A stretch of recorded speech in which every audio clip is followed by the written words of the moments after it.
Good morning बच्चों। इससे पहले कि हमने आर्थिक विकास एवं पर्यावरण में इनकी परिभाषा, अर्थ, इनके लक्षण और आर्थिक विकास व पर्यावरण में क्या संबंध होता है, आर्थिक विकास पर्यावरण पर कैसे निर्भर करता है और कृषि विकास एवं पर्यावरण के बारे में पढ़ा था। तो इसके बाद हम लेते हैं कि आर्थिक विकास का पर्यावरण पर प्रभाव। आर्थिक विकास का पर्यावरण पर किस तरह का प्रभाव होता है, इसके बारे में आज हम पढ़ेंगे। आर्थिक विकास के दो पहलू हैं, एक तो है कृषि विकास, दूसरा है औद्योगिक विकास। अधिकांशतः उस क्षेत्र में उपलब्ध पर्यावरण पर निर्भर करते हैं कि कृषि उत्पादकता में वृद्धि करने एवं औद्योगिकरण की गति को तीव्र करने में पर्यावरण की अहम भूमिका रहती है। एक तरह जहां आर्थिक विकास की आधारशिला पर्यावरण को माना जाता है, वहीं दूसरी तरफ कहा जाने लगा कि पर्यावरण के गुणवत्ता को कम किए जाने या नष्ट किए जाने में आर्थिक विकास की महत्वपूर्ण भूमिका रही है।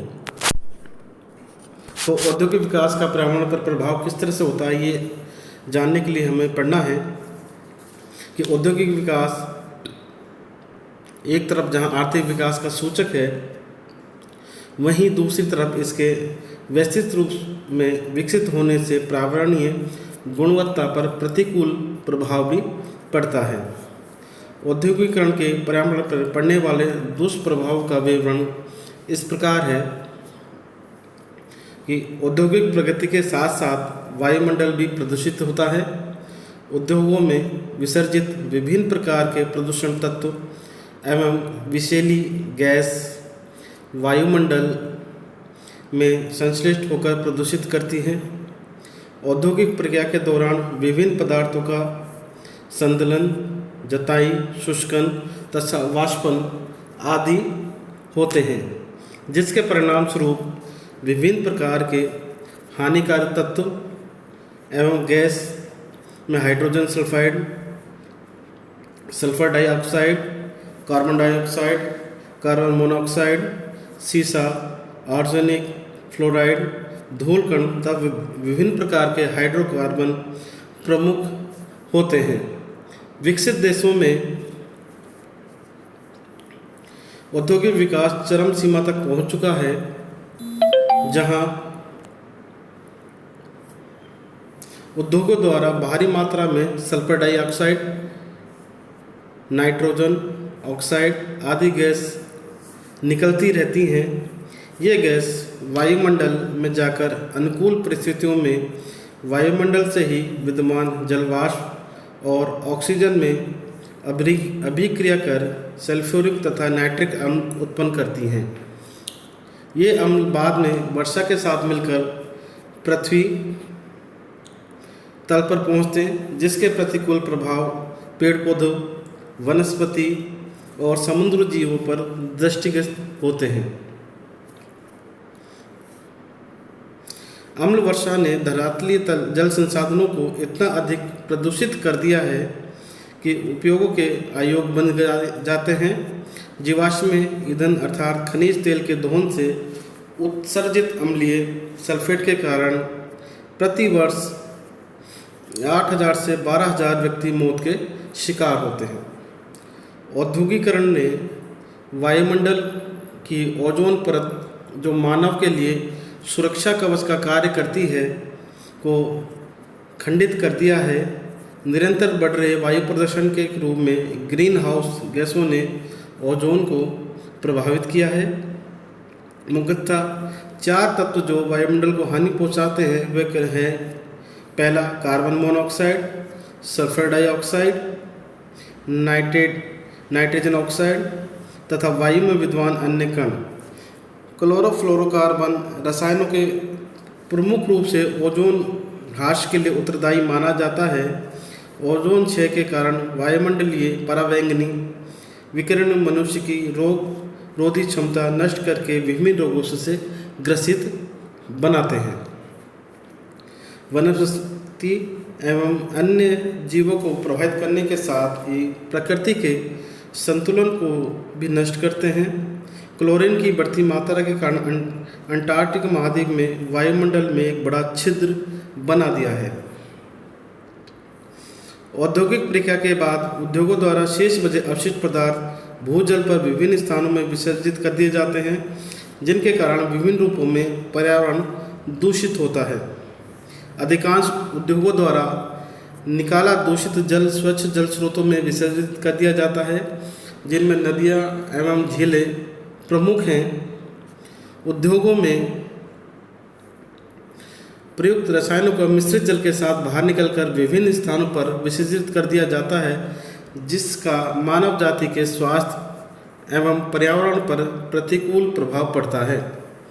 रासायनिक उद्योगों से उत्पादित उर्वरकों कीटनाशकों से कृषि में प्रयोग करने से जैव विविधता प्रभावित होती है तथा जैविक मरुस्थल बन जाते हैं। इन रासायनिक उत्पादों के कृषि में उपयोग के साथ श्रृंखला प्रभावित होती है। कृषि के अतिरिक्त तालाबों, झीलों तथा जलाशयों में भी जैव विविधता की अवक्रमित होती है।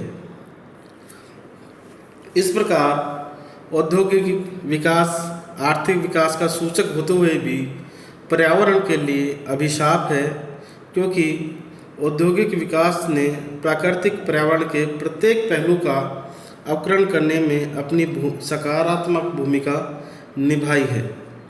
अतः आवश्यक इस बात की है कि आर्थिक विकास के कारण हुए पर्यावरणीय ह्रास को संतुलित अवस्था में लाने हेतु हमें अपनी आर्थिक विकास की सीमा तय करनी होगी। अब आर्थिक विकास बनाम पर्यावरण, इसमें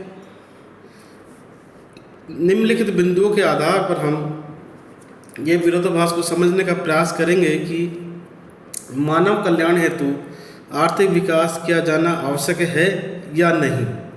आर्थिक विकास पर्यावरण को क्षति पहुंचाते हुए किया जाना चाहिए अथवा नहीं। तो सबसे पहले बच्चों लेते हैं, प्राकृतिक साधनों की बचत की अपेक्षा लाखों भूखे लोगों की देखभाल करना अधिक महत्वपूर्ण है। अधिकांश संसाधनों की बचत करने से पर्यावरण संतुलित रहता है, लेकिन लाखों भूखे लोगों की उदर पूर्ति हेतु आवश्यक नवीनकरण संसाधनों का विदोहन भी किया जाता है, जो श्रेष्ठ होगा। यदि आवश्यक नवीनीकरण संसाधनों का श्रेष्ठ विदोहन भी किया जाता है तो श्रेष्ठ होगा। विकासशील राष्ट्र जो गरीब हैं, जीवित रहने के लिए संघर्षरत हैं, इनसे ये अपेक्षा नहीं की जाती कि विकसित राष्ट्रों द्वारा चलाई गई पर्यावरण संरक्षण नीतियों में भागीदार बने। हमने पूर्व में ही प्राकृतिक संसाधनों का बड़ी मात्रा में विदोहन, अपघटन व ह्रास किया है, परिणाम स्वरूप पृथ्वी को जोखिम में डाल दिया है। जलवायु परिवर्तन के कारण उपजाऊ खेतों का रेगिस्तान में बदलना, बाढ़ जनित समुद्री तटीय क्षेत्रों में लाखों लोगों का निवास आदि समस्याएं प्राकृतिक संसाधनों के अतिदोहन का परिणाम है। दूसरा, औद्योगिक राष्ट्रों द्वारा विकासशील राष्ट्रों पर पर्यावरणीय मुद्दों का पुनः थोपा जाना। इसमें बच्चों औद्योगिक राष्ट्रों द्वारा विकासशील राष्ट्रों पर पर्यावरणीय मुद्दों का थोपना विकासशील राष्ट्रों के कार्यों में हस्तक्षेप है। ये मुद्दा विश्व को प्रथम व तीसरी दुनिया के रूप में बांटने में बहुत बड़ा योगदान दे रहा है। इस बारे में कई देश ये विश्वास करते हैं कि जानबूझकर संभावित आर्थिक प्रतिस्पर्धा को रोकने की प्रयास से अमेरिका एवं यूरोपियन संघ विकासशील देशों द्वारा तैयार किए गए उत्पादों पर ऊंचे आयात कर लगा देते हैं और लाभप्रद लेकिन प्रदूषित उद्योग जैसे स्टील व रिफाइनरी उद्योगों को संख्या में विकासशील राष्ट्रों पर दबाव बनाकर कमी करने को बाध्य करें, ताकि ये राष्ट्र आर्थिक रूप से पिछड़े बने रहें। तीसरा है विकासशील राष्ट्रों की बढ़ती जनसंख्या की अनिवार्य आवश्यकताओं की पूर्ति में आर्थिक विकास एक मात्र साधन है। प्राय ये देखा गया है कि विकसित राष्ट्रों की तुलना में विकासशील राष्ट्रों की जनसंख्या वृद्धि दर अधिक है। अतः विकासशील राष्ट्रों की बढ़ती जनसंख्या हेतु अनिवार्य आवश्यकताओं की पूर्ति हो पाएगी जब ये राष्ट्र आर्थिक विकास करें। इस परिस्थिति में यदि हम उस राष्ट्र का औद्योगिकरण की इजाज़त नहीं दें तो वो राष्ट्र कभी भी अपनी बढ़ती जनसंख्या की आवश्यकताओं की पूर्ति नहीं कर पाता। अनियंत्रित जनसांख्यिकीय वृद्धि उस राष्ट्र पर ही नहीं बल्कि पूरे विश्व पर ऋणात्मक प्रभाव भी डालती है। चौथा बच्चों, यदि सभी राष्ट्र पर्यावरणीय कानून को कड़ाई से पालन करें तो विश्व पर्यावरण की दृष्टि से बेहतर हो सकता है। इसमें कोई संदेह नहीं है कि सभी राष्ट्रों द्वारा पर्यावरण से संबंधित नियमों एवं कानूनों का कड़ाई से पालन किया जाए तो समस्त विश्व पर्यावरणीय समस्याओं से निजात पाक और बेहतर हो सकता है। परंतु सच्चाई यह है कि राष्ट्रों के लिए पर्यावरण संबंधी कानून उनके हित में नहीं है। उदाहरण तो यदि चीन प्रदूषण फैलाने वाला बहुत अधिक पूंजी विनियोजित लोहा एवं स्टील उद्योगों को बंद कर दे तो यहाँ पर्यावरण के कानून की उद्योगों पर पालन करे तो लगभग 40,000 रोजगार समाप्त हो जाएंगे। पांचवा, वैज्ञानिक उत्कर्षता के कारण हुआ तीव्र औद्योगिकरण पर्यावरण पर अधिक दबाव नहीं डालता। यदि किसी राष्ट्र का औद्योगिक विकास वैज्ञानिक विधियों का प्रयोग करते हुए हुआ है तो यह इंगित करता है कि यह विकास पर्यावरण पर भार नहीं है। वैज्ञानिक विधियों के प्रयोग ने राष्ट्रों द्वारा जनित प्रदूषण को काफ़ी हद तक कम कर दिया है। विकासशील देशों को विकसित राष्ट्रों की औद्योगिक क्रांति तथा रूस व चीन में हाल में आई आपदाओं आदि पर्यावरणीय गतिविधियों से शिक्षा लेनी चाहिए। वैज्ञानिक प्रगति ने मानव जाति द्वारा अपने पर्यावरण को नियंत्रित करने की क्षमता के विश्वास में अभिवृद्धि की है। पिछले 5-6 दशकों में विश्व के आणविक उद्योगों में कम से कम 3 गंभीर दुर्घटनाएं हुई हैं। जल विद्युत उत्पादन परियोजनाओं के कारण नदी घाटी सभ्यताओं को नुकसान पहुंचा है। परिणामस्वरूप बहुत से लोगों ने अपनी ज़मीन छोड़नी पड़ी। छठा, गरीब राष्ट्रों की प्राथमिकताओं के में कंजूसी करने हेतु बाध्य करने वाली मांग अमीर विकसित राष्ट्रों के दोहरे चेहरे व अनुचित व्यवहार को दर्शाती है।